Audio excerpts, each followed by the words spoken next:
Thanks for downloading this episode from Teachers Talk Radio. You can find the full schedule and listen back to all our shows at ttradio.org.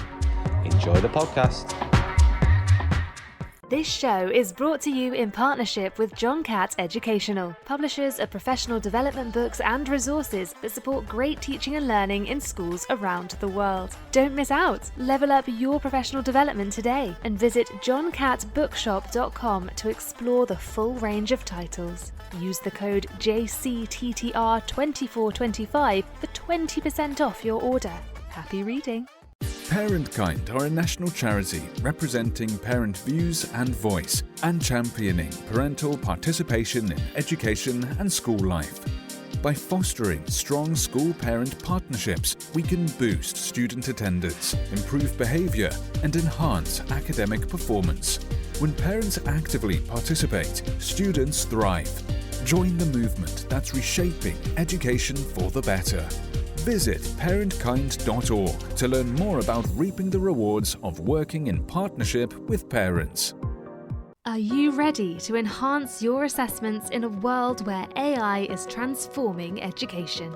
Join Toddle for an exclusive event, Designing Assessments with AI, a live session tailored just for UK educators. Explore practical strategies to keep your assessments both effective and fair as AI continues to reshape education. Hear from experts Darren Coxon and Dale Bassett, who'll guide you through designing authentic assessments and navigating AI's biggest challenges.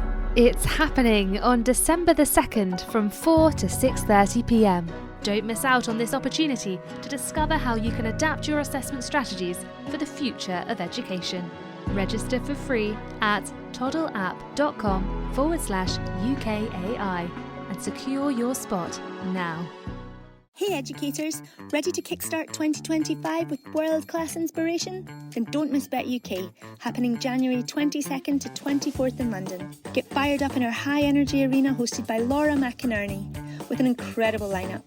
Hear from racing driver and inclusion advocate Nicholas Hamilton and the poetic power duo Michael Rosen and Christian Foley. Plus, don't miss the legendary Stephen Fry discuss the human approach to AI. Explore hundreds of hours of unmissable content, the latest edtech, and free CPD opportunities to supercharge your skills. All for free, so why wait? Head to betshow.com and book your ticket now. Let's make 2025 your best year yet. Hi everybody and good evening and welcome to Teachers Talk Radio.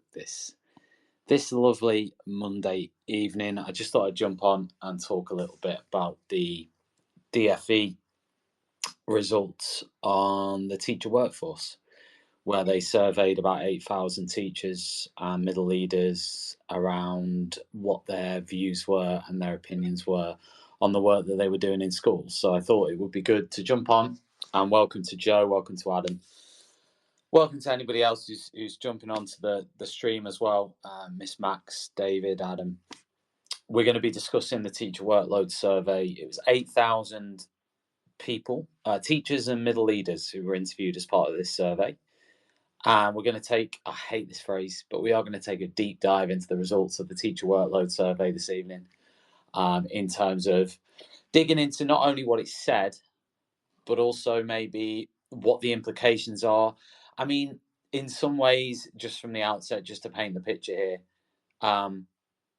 I sort of despair a little bit in the sense that when these surveys come out every year, it feels as though there's a similar result stream, there's a similar outcome coming out year on year. But there are some differences, and I'll be honest with you from the outset, most of those differences are negative. There are a few sort of positive shoots within the data, but generally speaking, comparing to say the year 2022 to the year 2023, it's a bit more negative. So we're going to look at the results of that, and then later on, hopefully also delve into where Ofsted fits into this in terms of the changes that they're going to be making, whether we think that those changes are going to be positive, whether they're going to have a positive impact on these survey results or a negative impact, or whether it's going to be negligible. They've got their new report card system coming in. So what is that, and what difference is that going to make? Now, as always on Teachers Talk Radio, it would be wonderful if anybody out there listening live or who wants to join in the conversation. At the moment, this is just me, Tom. I may be flying solo here for this show. I think I may have one caller who may be coming in a bit later, but we'll see. But if you want to join in the conversation, you just have to click the little icon in the bottom left-hand side, the little blue microphone icon, and yeah, share your views on anything we're going to be discussing this evening. Also, it would be remiss of me to not mention from the outset our wonderful sponsors on the show this evening, that are John Catt Educational, leading publishers of professional development materials for teachers in the UK and beyond. If you want to check them out, they're at johncattbookshop.com, and you can benefit from using our coupon code JCTTR2425. Will get you 20% off any book on the John Catt website. Our other supporter tonight is ParentKind. They are a national charity who support parental engagement in schools and in education. If you or your school would benefit from some training, I certainly would, on how to manage parental meetings or interactions, then head over to the ParentKind website, parentkind.org. Check out the information they have available. You can even become a member with ParentKind. So anyway, let's crack on with this conversation. To be honest with you, the start of this survey, which contains quite a long-winded introduction, it contains some information about who took part. As I mentioned earlier, about 8,000 respondents. It's figure 4 that I wanted to start with, if you've got it in front of you. But figure 4 says classroom teachers and middle leaders' views on the time they spent on specific tasks in 2023. And one of the first bit of data there, and by the way, in true office style, the 4 options were too much, about right, too little, or not applicable. I feel like Keith now needs to come in and say, can you tell me the options again? Yeah, sure I can. Too much, about right, too little, or not applicable. And the question was around general administrative tasks. 75% of the teachers and middle leaders who responded on this survey said that they did too much when it came to general administrative work. I think that's staggering, a staggering number. 20% said it was about right. 4% said it was too little. Are you mad? Who said it was too little? And 1% said not applicable. Okay, fair enough. But that's 75%. I mean, obviously, there's other surveys available in terms of the administrative tasks that teachers are doing. A lot of it seems to revolve around data.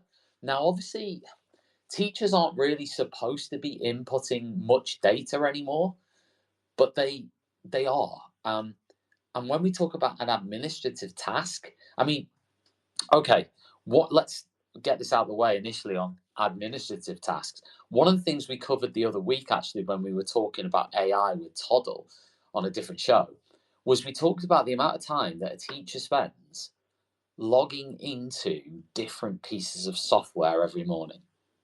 So, my school now that I teach in isn't actually too bad, because essentially they use the Google Suite. So one of your logins might be to log into your Google Suite. They use something called Alexa for reporting. They use, there's a few other bits and pieces they use, but not regularly. But however, there are other schools out there where teachers are coming in the morning and, start times are going to be variable for a lot of teachers. Some teachers like to get everything out of the way before the day starts. Others will stay in late. But let's say you're arriving in the morning and they're needing to log into like 5 different things. Sims, Google or Microsoft Suite, perhaps an AI platform, perhaps a coaching platform, perhaps something to do with marking and assessment. Perhaps they need to access a drive where their resources are kept. Perhaps they need to access somebody else's drive where another bunch of resources is kept. And, that's straight away, that could be 10 to 15 minutes every single day. When you add that up over like a year, we're talking about a lot of time, right? And, that is general administrative work. Perhaps it's forgotten administrative work. And by the way, share your views on anything I'm saying, by the way, guys. You can tweet, by the way, on the bottom right and just share your views or opinions on that. But I want to put my number one of general administrative work is logging into stuff, right? I've actually got TJ on. TJ, good evening. You can unmute bottom left with a bit of luck.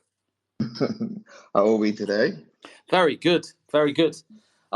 You've come in at a perfect moment because I wanted to ask you about general administrative work that you do on the week to week, on the day to day.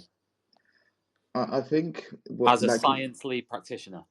I think, like what you said earlier on, you touched most of it. Where as a teachers, as practitioners, we are signing into different software packages that, in terms of, I get in the morning, I had to sign into Arbor, then I had to sign into another set of Microsoft, and there's so much platform that as practitioners we are getting into. And it's not like there is a one system platform that, and there is software package out there that you as a teacher can log in, and then all the software that you need got everything, yeah, is there. So it is about how effective or efficiency schools seems to want to progress in reducing workload for staff. And looking at the stats, 75% is quite a high number of teachers that believe general administrative task work is too much. Yeah, 75%. I couldn't believe the result. No. I mean, I can believe it, but it is incredibly high, that to say 75% of 8,000 respondents said they were doing too much admin work. That's exactly why, when you look at the retention and recruitment data, that's, that just tells you so much from there. Now, I think another one where I mentioned was, because I asked on my social media earlier, like, what are people doing in that 75%? Like, what else are you doing? Like, in your admin work, okay, are we including marking and assessment in admin? Presumably, yes. Yes. I'd imagine. So that's going to constitute potentially quite a lot. Now, it shouldn't be, because, I mean, if we want to circle all the way back to the evidence on written marking, it's negligible. There's not a huge amount out there to say that when you pick up a pen and you write stuff in a student's book or jotter or project file, that is going to have a demonstrable impact on that student's performance. There's negligible evidence out there to suggest it. So that's the first. I want to get that out of the way and park that for a minute. But then when you go on from there, okay, the way that some schools have changed that. I said this a few months ago. Okay, mock exams. Right? Do you do mock exams in your school? Yes, we do. Currently, we just finished our mock exams. Yes, we do. Okay. Do you think that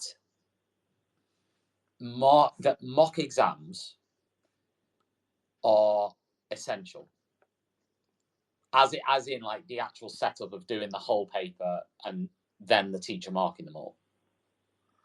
I do think it has a value, a point. I do think is important if you want to gauge learners more, to let them be motivated. You can get that intrinsic motivator out of them, and you can say, okay, this is what you got on your mark results, so therefore we need to put in some step up on our work ethics and do a little bit more.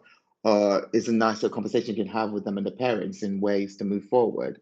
It has its merit. What I do think about is a timing, whereas in terms of when do we do mock exams? Yeah. I think that's where it can be too much of as teachers, where, okay, what's happening in that period of time? I remember working as having a mock exam and a parent's evening on the same day. Yeah. Like the pinch points in the calendar, right? Yeah. Where you've got like mock exams, reports. I mean, I've got reports coming up in my school now. But to be fair, there's not a lot. I mean, the thing is with the reporting is, I guess you want to get your class assessments done before the reporting, and then you think about other things that wrap around that. Is that where the overload happens? I think that's it. Yeah. clearly, because you not only have to mark these papers in the short deadline you're given, because sometimes you're given a 2-week turnaround.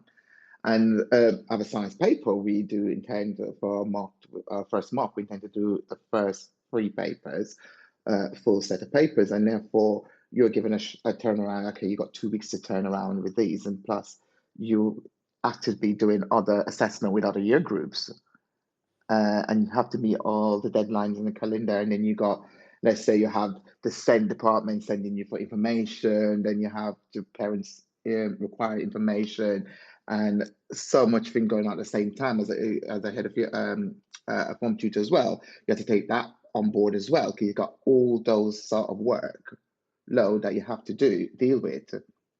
Yeah, no, absolutely. Deadlines can be an issue for me. I mean, within that administrative work, if there is a shorter deadline, like for example, if someone says, right, you've got a whole term to do this, and you can do it at any point within the term, that is better than, and it's, some of this is because you simply don't have enough time, so you just leave things to the last minute as a teacher anyway. I get that. But like, at least you've got a bit of a chance. I think sometimes you just end up with that overload at the pinch points in the calendar, you know, the overload of stuff that you end up doing. And then you get overloaded, then you feel overwhelmed, then you're like, I want to quit teaching. And then you have some time off from work, and therefore it's not conducive for learning. And then, for example, during those times, that's when you're going to be at your highest stress level. That's when something behavior-wise might tip you over the edge that it wouldn't have before, where you go home and you're thinking, do you know what, I cannot. Yeah.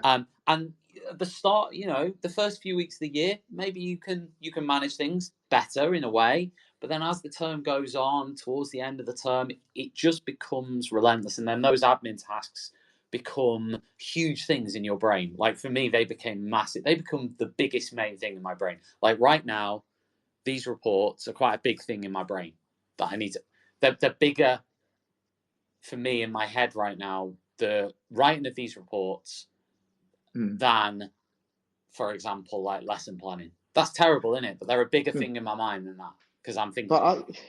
Because if you think about, I'm thinking, well, report writing. The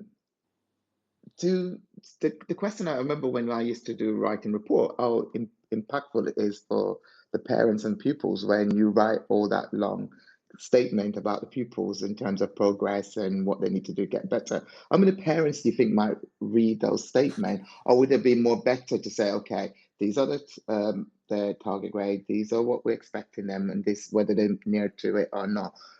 Wouldn't that be more better than to write personalized statement of report? That's that sort of thing. Well, let's be completely honest, right? A lot of teachers are spending hours copying and pasting, editing particular words, trying to think of things to say, and so on. Now, AI is obviously, hopefully, going to help with this.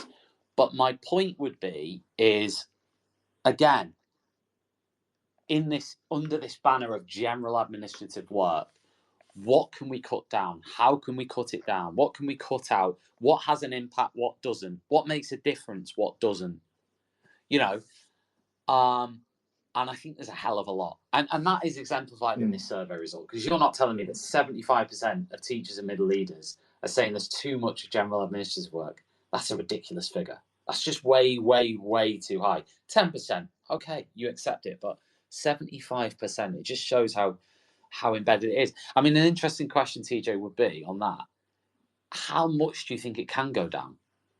Because we mentioned like mock exams. Most teachers, I think, would say, look, it's essential that they have a mock exam and they do a full exam and it's marked, right? And they go. So there's certain things in there that you go, okay, now, how much can that be cut down? I do feel if leaders look at how they structure the calendar and what sort of information they need at a particular time, I do think that will make it a lot better. And I do think in terms of the administrative work, where, okay, what information do you need? when do we need this information, and what other things are going on at the same time within that period of time. I think if we can, I do feel if we can look at the way we structure, because I'm sure there's schools out there that actually would have a nice streamlined calendar that says, okay, well, let's see, this term, these are the information we need. And it's given us a particular period of time where they collect those information, rather than, okay, you got this week to get all that data in, and then just completely mock. You're actually dead out marking at home. So therefore, you're already spending your weekend and your evening marking to meet the deadlines. I do think it's the way we structure the calendar. Yeah, I think that has a key impact for sure. Another one on this list, 57% of teachers and middle leaders said this was too much, and that was following up on behaviour incidents. Yes. Would you say that takes quite a big percentage of your personal time? That is a good amount of time, especially trying to get statements, trying to investigate, trying to contact parents, and to, as a pastoral side of things, that, being a form tutor, you're widely engaged in all these things, and that a lot of administrative work to follow up, especially if there's a safeguarding issue, you have to follow that up as well. So there's so much factor there when you have to deal with behavior incidents. That's a lot. 57% of teachers. Yeah, 57. 57 said it was too much, that they were following up on behaviour incidents too much. 36% said about right. But my sort of provocation there would be, and again, this requires more money, it requires more personnel, but I think teachers should have the option of whether to be a form tutor or not. Some people love it. Some people love being a form tutor. But others are going, literally, this is the bane of my existence, because I'm having to dedicate 30 minutes every morning before I've even got into my core job. I used to like getting to know the children as a form tutor, but literally everything else was just an absolute hindrance to my job. The amount of interventions, the amount of people coming in saying, can you do this as a form tutor, and me having to remember it, and me then having to chase up, and the behaviour side, the pastoral side. Listen, some people love it. Some people love it. And there's a value. There's a value to it, because you can build, I get it, you can build relationships with the kids as a form tutor. But listen, in the current climate of where we're at, I think there's a strong argument to say, and tell me what you think, is that teachers need more of an option. It shouldn't be a given. Like, you're a teacher, therefore we're giving you a form, and that's it, right? I just think they're too. Yeah, I don't know whether I'm just rambling here. Tell me. No, I do, and I do understand what you're saying, because I think with being a form tutor, it takes up that time as well. That times that you could be used planning your lessons, and therefore reduce your workload burden. Especially when you go in early, you got to think, okay, all these things you got to do as a form tutor to make sure you do this, you got to do that, and then you have to follow up everything and get the paperwork ready, all the resources for delivering form tutor time session. It does buy into that time and added that extra workload on top of what you're already doing. Me personally, I enjoyed it. I enjoy being a form tutor. I think it's that relationship building with having a particular group that you see throughout the academic year. It is that bonding and sharing of the values of the school. I do feel, for me, I enjoy that part of it. What I do not like is the administrative work of it, the extra work. I got planned. I got to do PSHE. I got to make sure everything, and all those paperwork, signing documents, is just too much. Yeah. By the way, welcome everyone who's tuning in to TTR, Shola, Rebecca, Jack, Scientific, Darren, Michelle, Joe, Michael, and many others. And thank you as well, those people who are joining from off X. You can listen to this anywhere, so thank you to you, whoever you are, who's listening to this, not through X. Listen, I mean, okay, following up on behaviour incidents, I mean, many schools now do have centralized behaviour teams. So I am surprised that that is 57% saying that's too much. I get it as a classroom teacher. You know, for example, you're going to have conversations after lessons with particular children. You're going to have to log things, and you are going to have to follow up. But, you know, a lot of the bigger academies now do have central behaviour teams. And then again, I don't know how much they're taking off teachers. And sometimes actually that can create more work, because they'll actually come to you 3 lessons after you've logged something on a system and say, can you give me a bit more evidence on it? You know, you're in the middle of teaching, knock on the door. Hi, Mr. Rogers, can I just ask you about what happened this one? Yeah, I'm just teaching at the minute. Oh, no, this is really important. We just need you to just tell us this, and this. Okay, stop lesson destroyed, because, you know, you're absolutely sort of got a tough group or whatever, and then suddenly you've got that, and then that ruins that lesson, and then you take that into the lesson after, because you go in, oh, I'm in a bad mood now. But okay, there is that element, but really it should be working the other way around. If these teams exist, which they do now in many cases, they, you know, then that should be, and I actually mentioned a few months back this idea of like teachers should be able to, this sounds as though like, this sounds terrible in a way of sort of, oh, everyone just needs to follow the teachers around. But that'll be your microwave meal, by the way, TJ, I'm sure. But like this idea that teachers should have to search for behaviour managers around the school to give them information, right? Or like they have to email like 2 or 3 times. Like I feel as though teachers should just be able to teach, go to the rooms they need to teach in, set up their resourcing, do their planning, make sure the kids are behaving as well as they can. And then that behaviour wraparound should be coming to the teacher. That teacher should literally have people saying, do you need me to log anything for you? Do you need me to, you know, do you need me to follow up for you with any particular kids? Or have you had chance to log that in the lesson? If not, let's do it now. I'll do it for you on my laptop that I've got with me. I just think there's, and I think that's where the lack of resources come in place from many schools, not having the resources to implement such great strategy. Because I do feel when I was a head of year in a previous school, we had something like that where I, as a past head of year, I would have someone who's on a non-teaching staff will take a lot of the load from me as a pastoral. So I don't have to do a lot of the administrative work because they are engaged. By the time the incident comes to me, all the statements are taken, all the phone calls are made, unless it's serious. Do you understand? I think it's having that resources, and it's funny enough, today in my school, we're talking about a particular exact incident like this. We're saying, we should have, we don't have that facility in my current employment where the head of year have a second.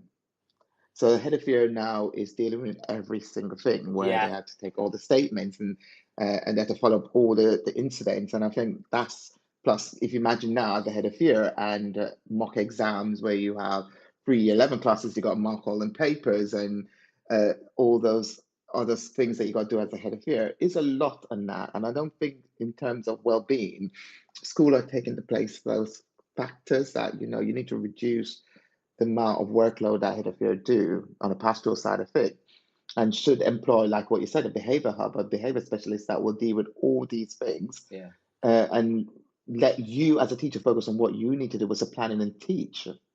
Yeah, and this is where I come back to like the form role, because you made completely valid points in terms of it helping with a teacher to build relationships and stuff. I completely agree with that.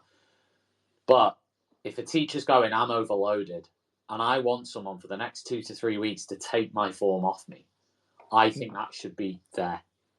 You know, I think that should be there as an opportunity and an option, if it can be. Now, obviously, this requires more resourcing. It requires more money. It requires more staff. It requires more possibilities. But sometimes it's not the first port of call. It's like, oh, they're form tutors. It's not like, hang on, let's think about what workload that's adding. Let's think about what stress that might be adding, that role. It's almost like a given. Oh, they're a form tutor, yeah. Because there's no sort of thinking of, well, hang on, what do they need to manage as a form tutor? What's going on as a form tutor? There's a lot more of it as a teacher now. You know, what are they managing as a classroom teacher? I think that's great. Mm. But sometimes form tutors like, oh, it's just 20 minutes every morning. They just sit there and, you know, it's a bit more, I think it's a bit more relaxed, but actually it can be a big added stress, in my opinion. Right, next one on the list was recording, monitoring, and analysing data relating to pupil performance and other purposes. 56% of teachers and middle leaders said that was too much. Yeah. So what about you, science lead practitioner, recording, monitoring, and analysing data? Would you be doing that weekly? Well, no, we do. It depends on when we have an assessment. I think, like I said, when we do an assessment of a unit, then I'll look at that, and then I'll give feedback. How the data looking. We have in our school a termly drop down period for tracking data. So we are coming up to the first tracking data now, where the all school tracking data for reporting is coming up now. So I think in terms of weekly, I don't, we work on a terminal basis, but we do have internal tracking data where we monitor based on the assessment that we've done throughout the term, and therefore that informed practice. I don't think, like I said, for me, that is not the issue. Is the timing of the Yeah, tracking data is the issue, yeah, where you need, if you think about it, you've got certain classes and you have, let's say you have to do a tracking for, you teach 7 classes and all that tracking data is during one period of time. So all the tracking are due at the end of this term is not spread over time. This term we have year 7s and year 8s, and then 2 terms. It's not like that. It's everyone has to do it, and therefore that's extra administrative work. To be fair, 38% said that that was about right when it came to recording, monitoring, and analysing data. So 38% have said it's okay on that one, whereas on general admin tasks, only 20% said it was about right. So actually on that one, nearly double have said that's more manageable. The recording, monitoring, and analysing data. The other ones on there, planning or preparation of lessons, 48% said they were spending too much time. 35% said it was about right. 16% said too little. So that was the highest rating of too little time on planning lessons. The question here in this data is how many of these are teachers who probably ECTs as well, who might take part in the survey, because it doesn't really say, does it? It just say general teaching plan, and sometimes the needs of, well, I do think planning is important, especially when you have different classes. You don't know, you have to adapt your teaching. Definitely. And, that quite often, I think, particularly now, the way things are, planning, I don't know if the art of planning, the importance of planning, the way, the investment into planning as an individual classroom teacher is as much as it was when I started teaching in 2007. I think, number one, there's been some positive changes. Like, for example, I think, nowadays people are seeing it more in terms of planning in blocks. Whereas when I started, it was more like you might plan 1 or 2 lessons in a thing, and then you plan the others almost separately. And you might plan a lot more as you went along. Nowadays, I feel like there's a lot more planning in blocks. I feel as though there's a lot more emphasis on here's slides for each lesson. Here's a quiz for each lesson. Here's a task to set for each lesson. That's your planning done. Now, that might explain where 16% have said, I'm spending too little time on planning, because perhaps they're looking at that and going, it's not maybe delivering what I want it to in the classroom when I'm just doing that. The flip side of that, of course, is that idea, the opposite end of that, where people go, well, you have to plan every lesson from scratch, which still exists. That attitude still exists. It does, yeah, you're right. That attitude still is going strong of, you need to have all your own resources, right? We don't want you downloading stuff off, particular large resource providers and their websites for free. We don't want you printing stuff off those every lesson. We don't want you, sort of just stealing and magpieing stuff and then regenerating it out. We want you to put your own personal touch on everything that you do. Now, that to me is the other extreme of that, and that might explain the 48% who've said 48%, I agree. they're spending. Yeah, exactly. They're spending too long on it. And I do feel in way of reducing this number, I think we need to engage in collaborative planning. Mm. You know, the collaborative approach. Like in my department, we try as much as possible when we have departmental time to go through collaborative planning and to, you know, share good practice. I think those are what the best way of reducing the workload here, and not on the extreme end where you have to do this, you need to do this, you need to do all that. Where if the resources are here, why can't they not use it? What's the reason for them to start all over again? Yeah, I mean, the interesting bit on there for me is when I have somebody talk me through a way of teaching something with the resources, there is a 90% more chance that I'm going to be able to use that and translate it into the way I teach. However, if you sent an email round with a scheme of work in it and some resources attached, I will have to invest a bit of time there to actually get my head around whether it's going to work for me, adapting it, thinking about it. Whereas if you were to sit there and say, this is exactly how I actually use this in the classroom, in a meeting, this is how I use it in the classroom, this is what I do, this is exactly how it's used, this is maybe some of the pitfalls of it, this is some of the good things about it, there's more chance I'm going to use it. Because listen, I've had people email me and go, this is amazing, here it all is, and they'll send this big package of stuff. Number one, I don't have time to sift through it all. But number two, it might look great, but it still needs to be translated. And that's the bit I feel we've lost maybe along the way over the last 20 years, is the translation of resource, teaching it with it. What does it actually look like when you use it? Because the way things have moved, and I'm not saying this isn't universal, and certainly this is my view, it's not the view of everyone, and it may not be true, but the way I see it is that we've moved more to a place where people say, oh, have you got some resources on a lesson plan? Yeah, sure, here it is, and it's a PowerPoint. And it might look absolutely fantastic, it might contain all the right elements in it, but how's it going to be fit together? How are you as a teacher drawing out your strengths as a teacher and your knowledge of the class? Because that bit is a bit, again, where I feel like because of the time constraints, I feel like we've lost a bit of that. How does it translate? How does it translate into a good lesson? Right? It might. You see, go on. Sorry to cut you there, Tom, but this is where I believe that we should have a lot more time in departmental collaborative planning and sharing of good practice. Because if I've done the same lesson, let's say I did a lesson and you want to teach it, and you said, okay, we've got the resources, and we can have that discussion. How I go about what you just said. How do I go about delivering this to make sure that the content is delivered to the learners so they get what I need them to know? Is having that conversation. Yeah, and therefore, 100%. Obviously, with your classroom and my classroom might be different. So therefore, me having that conversation with you, then you take on board and I take on board, and we adapt. We plan together, we adapt that planning session. So, okay, it may not be good for that.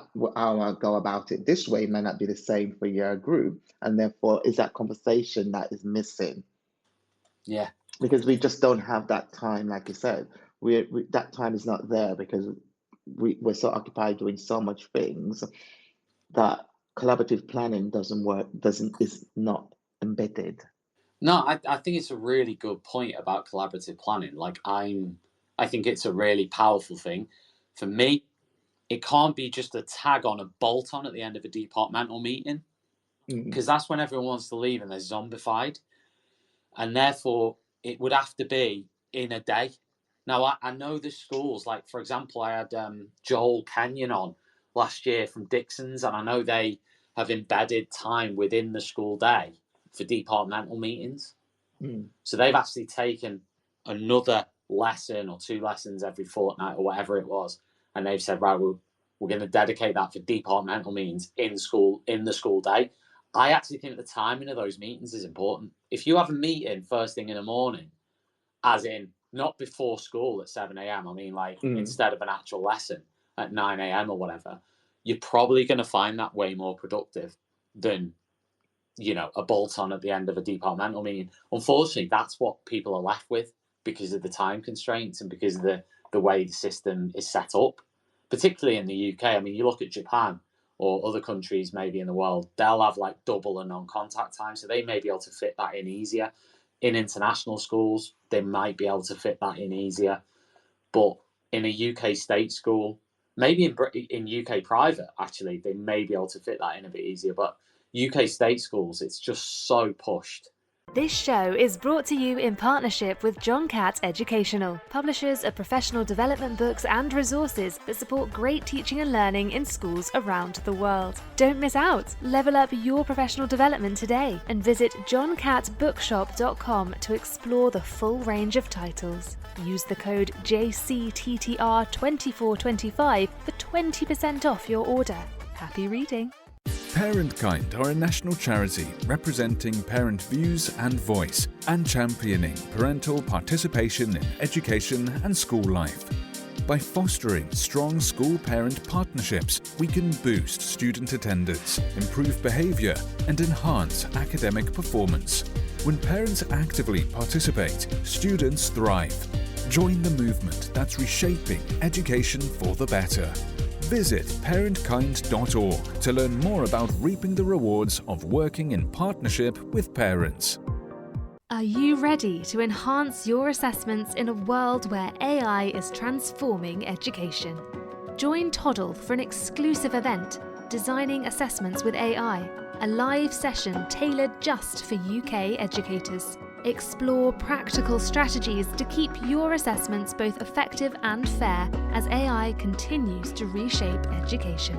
Hear from experts Darren Coxon and Dale Bassett, who'll guide you through designing authentic assessments and navigating AI's biggest challenges. It's happening on December the 2nd from 4 to 6:30 p.m. Don't miss out on this opportunity to discover how you can adapt your assessment strategies for the future of education. Register for free at toddleapp.com/UKAI and secure your spot now. Hey educators, ready to kickstart 2025 with world-class inspiration? Then don't miss Bet UK, happening January 22nd to 24th in London. Get fired up in our high-energy arena hosted by Laura McInerney with an incredible lineup. Hear from racing driver and inclusion advocate Nicholas Hamilton and the poetic power duo Michael Rosen and Christian Foley. Plus, don't miss the legendary Stephen Fry discuss the human approach to AI. Explore hundreds of hours of unmissable content, the latest edtech, and free CPD opportunities to supercharge your skills. All for free, so why wait? Head to betshow.com and book your ticket now. Let's make 2025 your best year yet. That's the issue with it, isn't it? It is. It's just push for time and resources. Yeah, 100%. Now, continuing with the survey, there was a bit on flexible working. Yes. And you know what was interesting in that, right? Between 2022 and 2023, most of the results got worse. Wouldn't you have thought they'd get better? So. You know, like, for example, okay, this one. I would feel confident requesting either formalised or ad hoc flexible working arrangements. In 2023, 35% said they strongly disagreed. In 2022, 32% said they strongly disagreed. Another example, choosing to work flexibly would not affect my opportunities for career progression. 2023, 29%. 2022, 25%. Gone up another 4%. Flexible working is compatible with a career in teaching. 2023, 28% disagreed, strongly disagreed. Mm-hmm. And in 2022, 22% strongly disagreed. So it's got worse on those measures in that year. You'd think it would be getting better, or significantly better, the amount of talk there is about it. It just shows you, unless there's maybe practical policies behind it, maybe it can't get better. But I think is with our profession, it's very difficult in terms of flexible learning, flexible working. In terms, I know the new government has published that you can work from home for your PPA time. Whether that is practical is something that may not be, because if you have tutor time in the morning and your PPA is period 1, then where does that go? Mm, mm.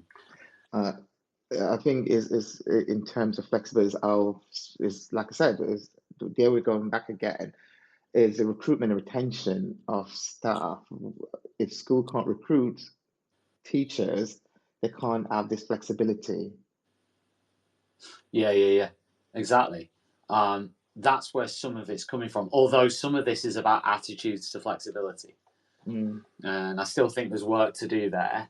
I still think there's a lot of performative stuff that goes on in a lot of schools. There's a lot of I think it's got better. And I think what Bridget Phillipson said around, some of the messaging around we're going to, people should be able to go home during their PPAs, and people should be able to only come in when they're teaching lessons, etc., etc. I think these sort of messages are becoming more common. I think many people are embracing those messages, right or wrong.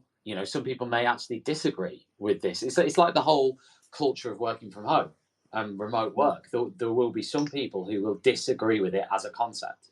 There will be some people who will disagree with the idea of flexible working as a sort of deterioration of working practices, right?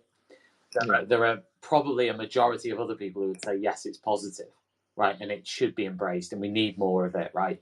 But it's obviously going to be a long journey.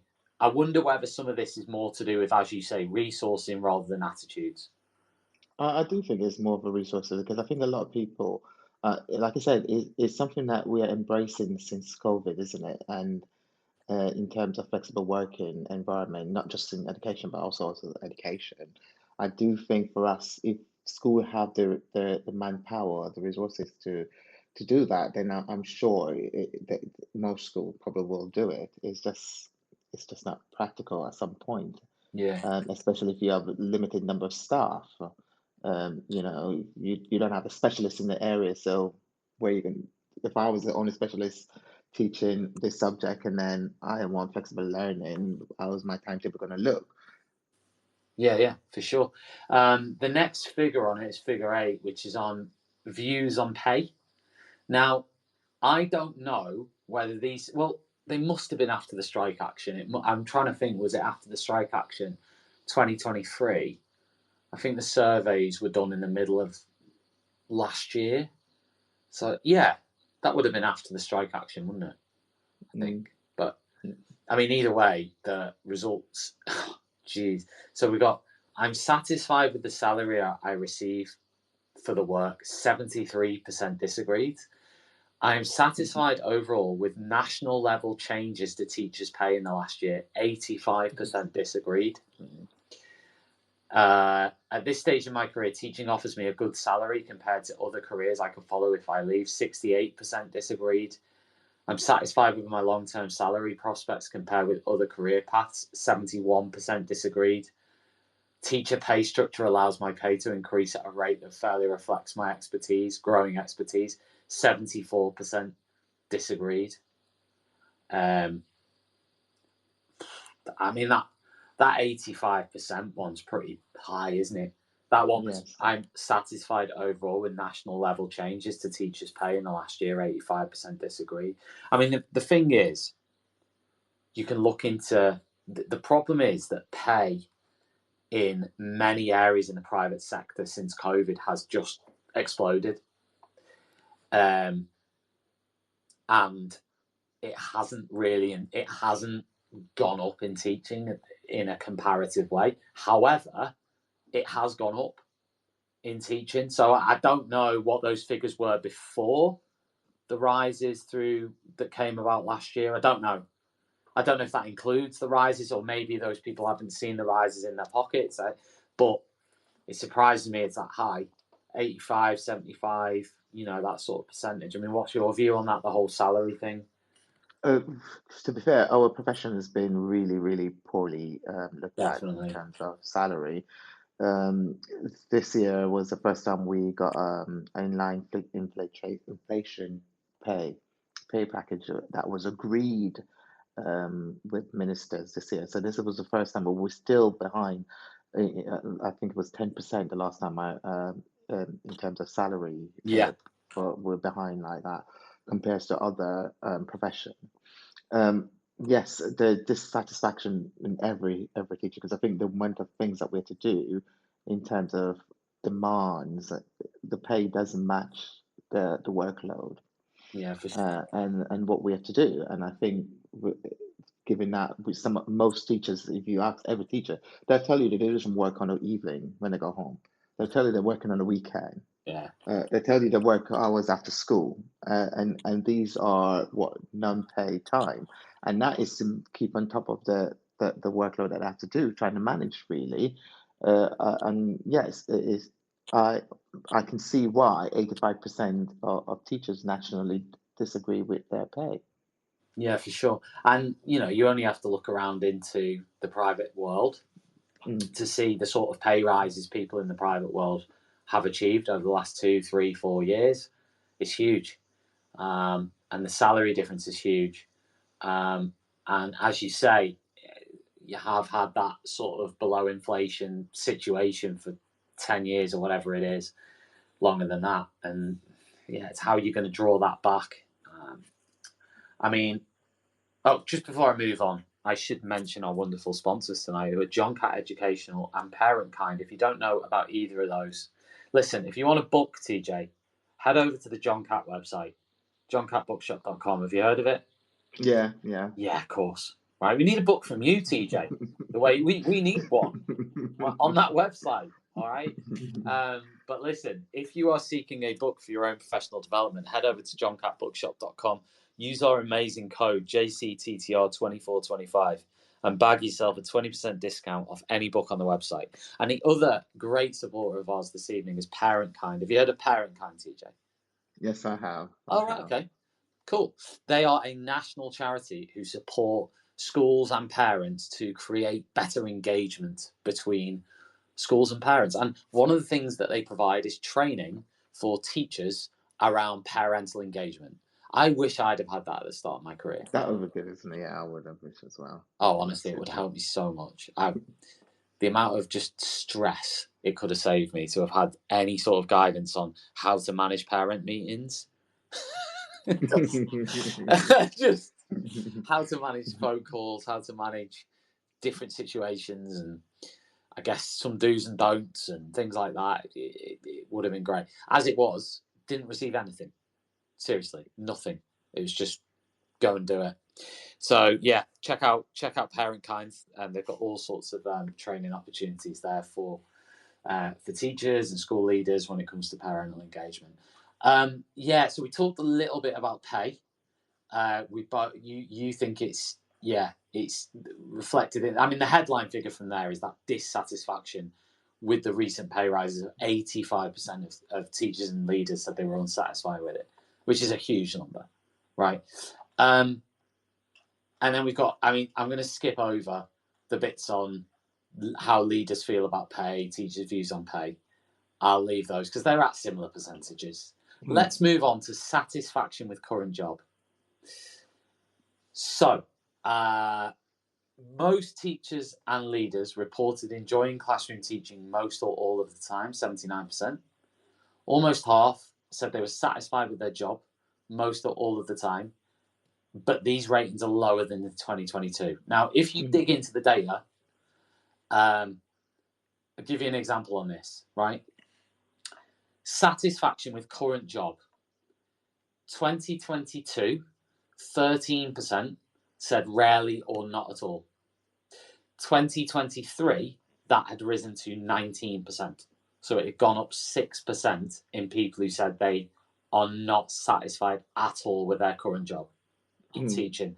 And I still think, and again, personal view, I'd love to hear people's views on this. What would be an acceptable percentage on that? Because you're always going to have someone who is dissatisfied with their current job. Like, that is just a fact of life.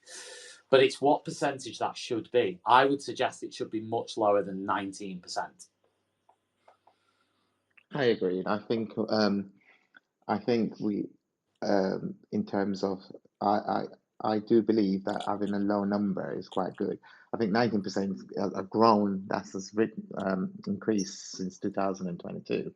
So that is a growing number there of people that are not happy. Yeah, I mean, it's gone up by, 6% from 22 to 23 is quite a significant increase in people who are just not happy at all. So the increase, the other one would be people who say they're happy most or all of the time. 58% said yes in 2022. That had gone down to 46%. So it'd gone down nearly 10%. In fact, no, sorry, 12%. Yeah. See, that's why you're a scientist, TJ, and I'm a history teacher. But yeah, it gone down again by 12% in terms of people who are happy most or all of the time in their jobs, which again is quite a significant drop between 2022 and 2023. Like, what would you say is driving that? Is it behavior? Is it workload? Is it what is it?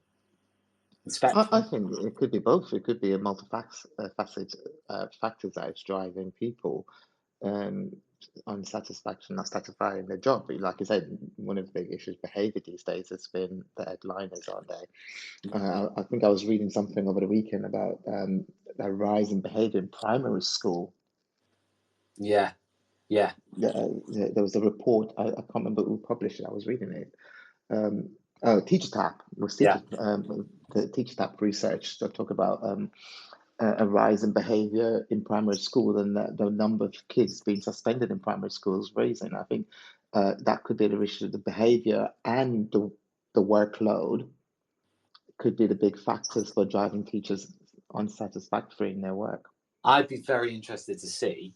So when I tweeted the other week, when I posted the other week about around issues with complaints from parents and parental engagement being a growing concern, many people replied and said, no, it's not. And, you can look at the data to back that up. Yeah, but we haven't seen data for 2024 yet. Really, we've seen bits and pieces of reports and opinion pieces and all the rest of it. We haven't really seen, like, this survey next year is going to be very interesting. Union surveys are going to be interesting because, all sort of anecdotal stuff points towards a real increase in dissatisfaction with teachers from within sort of communities and stuff, and all the surveys. And do you know what I was doing earlier, TJ? I looked at the police wellbeing survey, right? Just to see, because I thought, what does the police wellbeing survey look like compared to teaching? It's sort of similar. It's not as bad. It's not. I don't think it's as bad. But there was that area which has gone the most significant area on the police wellbeing survey that's gone down is the way they feel the public view them as a body, and the way they feel valued within the country and by the general public. Now, every year that's gone down since 2019 in the police on their surveys, and I do think there's a dynamic shift around that, which I think will show up in the next couple of years in survey results and all the rest of it, and in things like that. I do think it's putting more pressure on. The traditional ones that have always been in there are data, workload, pressure from inspection. They're always been in the top 5 of those. Behaviour has always been up there. I mean that's a rising factor, isn't it? Behaviour, as we mentioned. Behaviour, yeah. And another factor is also staff. Schools are not considering of staff well-being, because if you look at the NASUWT survey on staff well-being recently, quite a lot percentage of people, staff suggest that the school doesn't have staff wellbeing, mental health training in place for them, and that is down from 2022. Yeah, and again, that comes to funding. You know, we had Steve Waters and Sunetra Bagri on last year. You know, they offer mental health training within schools, and they were, you know, because of funding, the DFE at the moment are providing that for free. I think that's stopping very soon, right? So schools will have to do it off their own back. Stuff like that, it has taken a hit. Let's go to something a little bit more positive here, which is the bit on, and this is probably the only bit of the survey where I can see something that's markedly positive, which is views on being valued. So this is teacher and leaders' views on being valued and recognised 2023. Now at the top of that, you've got I feel valued by my school. 65% agreed. 13% said neither agree or disagree. 21% said disagree. Now, okay, it's not ideal to have 21% at all, but at least you've got 65% who think they are, which is quite a positive figure. But the rest of it, goodness me, the one at the bottom, teachers. Have you seen that one? Yeah, I've just literally looked at it. That's mad, isn't it? Teachers' view of policymakers, for example, the government, 90% disagreed. But this is because, I'll tell you what this is, and this ties in with something I saw Adam Boxer talking about the other week. Teachers' views are valued by policymakers, for example, a government. Now, listen, there is a trend away from current classroom teachers and leaders having a voice and a platform.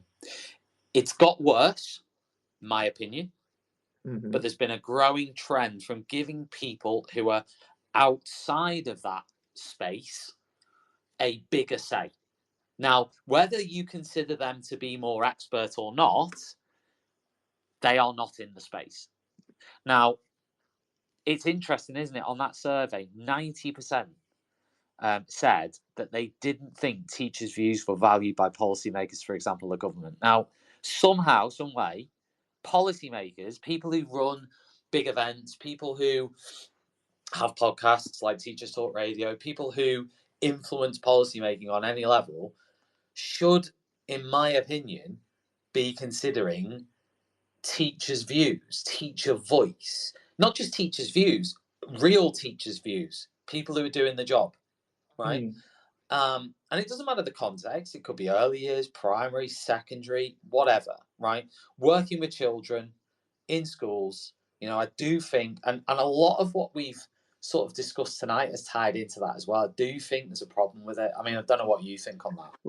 Well, if you look at the one above it, where values by society, 70% of teachers don't think they're valued by society. Yeah. And which then again, as well, I remember I feel, and I totally I agree with that statement. I think when they abolished, I don't remember if you remember the GTR. Yeah. General Teaching Council, GTC, General Teaching Council. I think when we had that professional body, just like the British Medical Association, I felt those days we were valid more, from my perspective, from that view, when we had General Teaching Council. Now, wasn't that supposed to be what the Charter College was, though?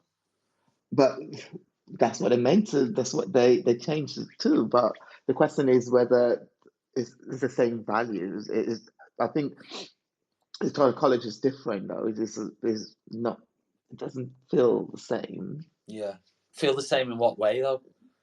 I think when we had the valueness of education, where the GTC would be more out there, there was a lot of adverts on TV back then about the General Teaching Council, the monitoring, you know, a lot of it, you see all those adverts to get into teaching. It's more visibility. It was the TDR, the General Teaching, the TDR, the advert for teacher training. I think once they removed that values, and I think also with COVID, it kind of made teaching views by parents different. Yeah, 100%. I think it just lost that values that it used to be. 100%. I mean, again, to play devil's advocate, there'll be some who would argue that the world's changing and that conventional education is no longer relevant in a world where I'm not saying anyone can do anything, but okay, people can self-teach themselves now, whereas 20 to 30 years ago, it was much harder to do that. It was. You couldn't access stuff half as much as you can now to self-teach yourself. Like home education 30 years ago would have been an exception.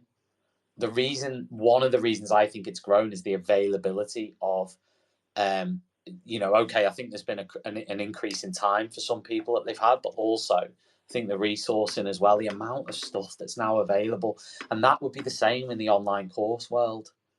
So to play devil's advocate, it's almost like, is the value of the education itself, the actual model, has that dissipated? Not necessarily. I mean, we could argue that the respect towards teachers has lessened, but it's also the model of education. It feels like there's that lessening of, well, I need this, or this is super important. That sort of gone away for a variety of reasons. I think one of them is the availability now in the last 20 years of technology and other opportunities and pathways. You think about entrepreneurship. Anyone now with the internet has more of an opportunity to create something.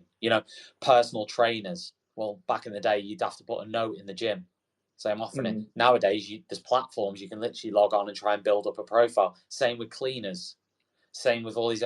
You can become. There's more opportunity maybe to accelerate yourself within particular areas. It's not necessarily easier though. It doesn't mean you don't need education, but I'm talking about people's views of that conventional pathway.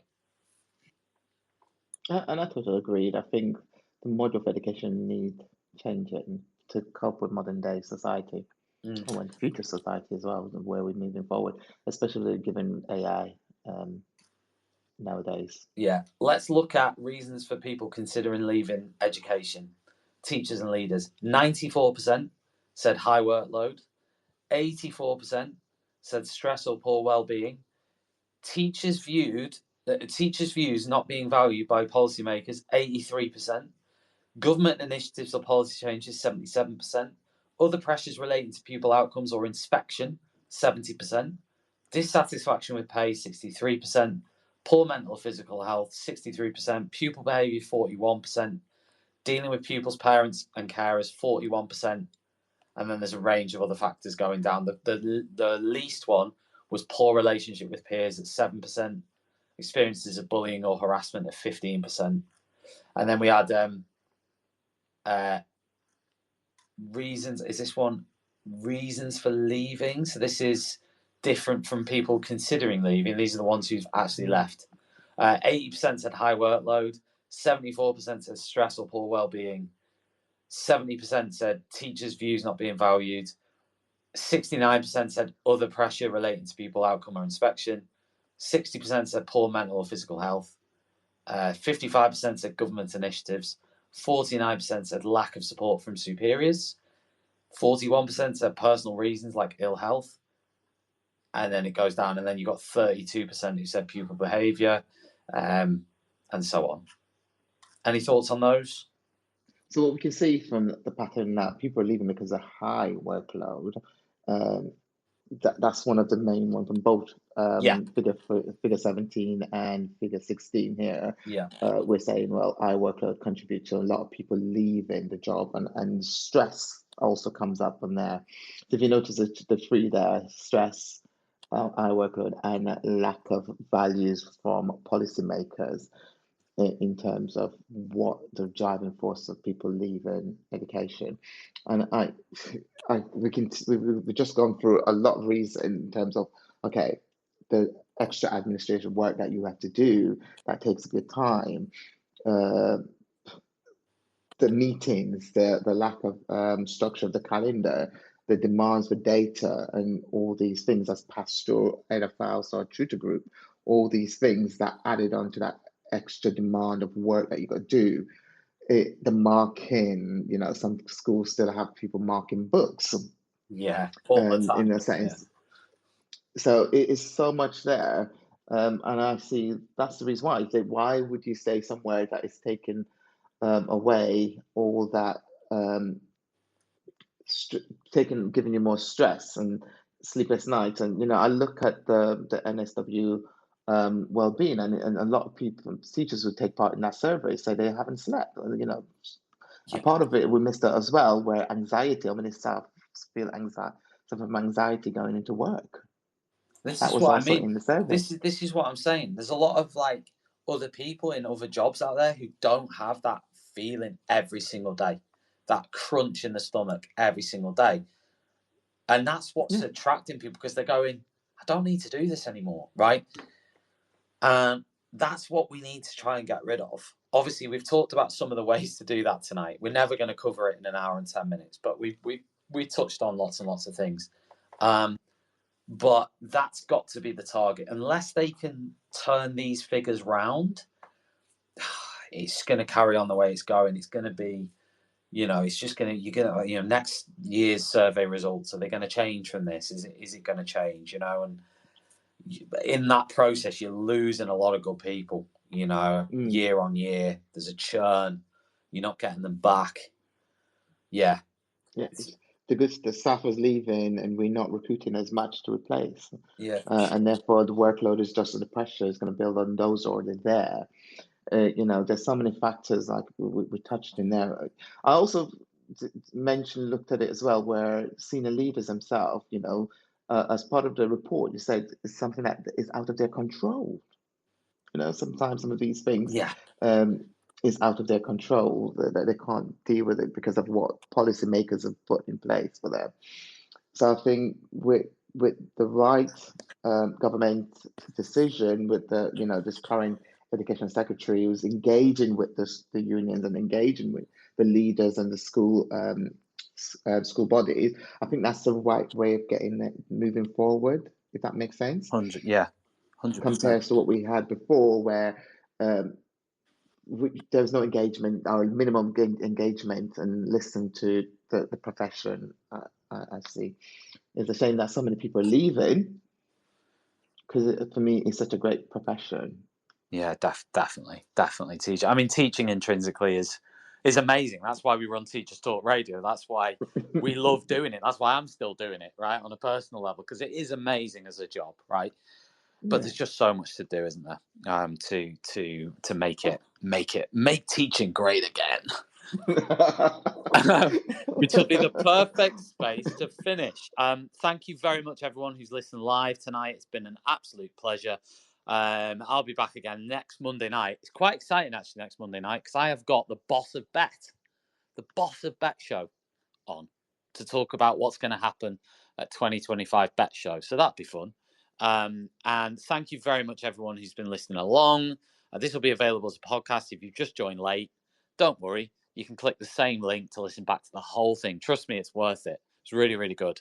And I say that completely humbly and modestly, but it was really good. Thanks to TJ.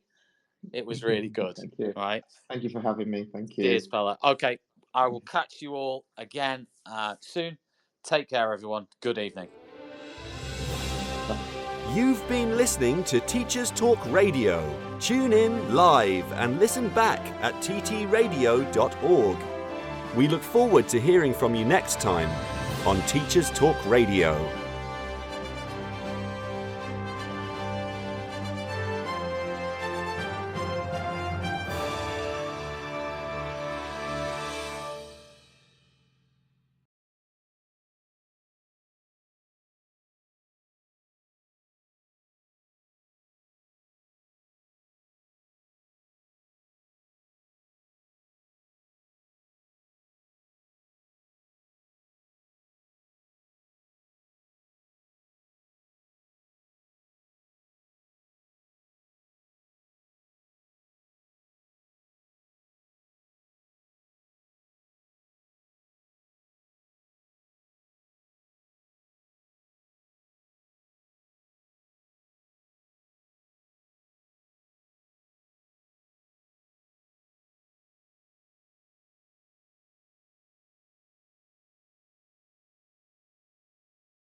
You've been listening to Teachers Talk Radio. Tune in live and listen back at ttradio.org. We look forward to hearing from you next time on Teachers Talk Radio.